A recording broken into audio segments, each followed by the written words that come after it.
Bonsoir mes élèves, on continue les résumés du cours de physique pour les deuxièmes années bac. Propagation d'une onde lumineuse. Une onde lumineuse est une onde électromagnétique car elle est capable de se propager dans le vide avec une célérité qui est égale à 3 fois 10 à la puissance 8 mètres par seconde. On peut trouver une lumière monochromatique et il y en a des lumières polychromatiques.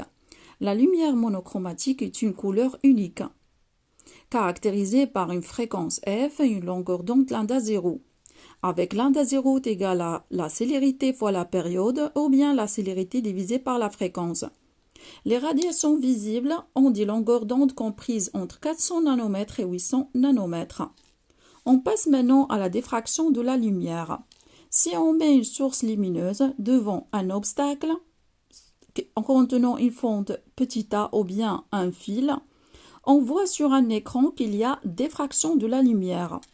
On peut voir des taches lumineuses et des taches sombres.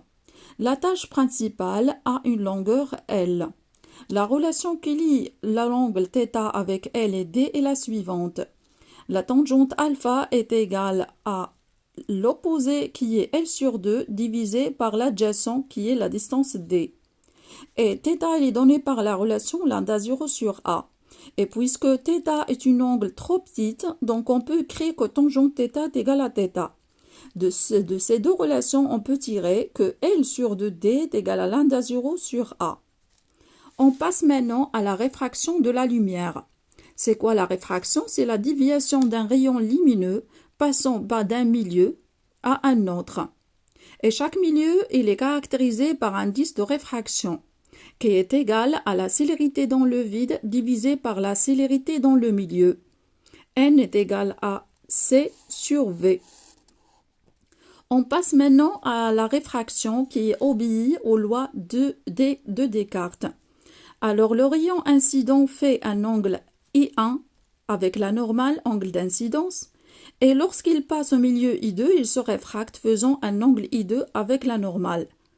Donc, l'indice de réfraction du milieu N1 fois sinus I1 est égal à l'indice de réfraction N2 fois sinus I2.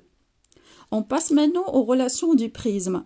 De la même façon ici, on trace les normales. Qu'est-ce qu'on peut trouver? Que sinus N de l'air qui est égal à 1 fois sinus I est égal à N du prisme fois sinus R. Et aussi, N sinus R' est égal à N de l'air sinus I'. Aussi, l'angle du prisme A, elle est égale à R plus R'.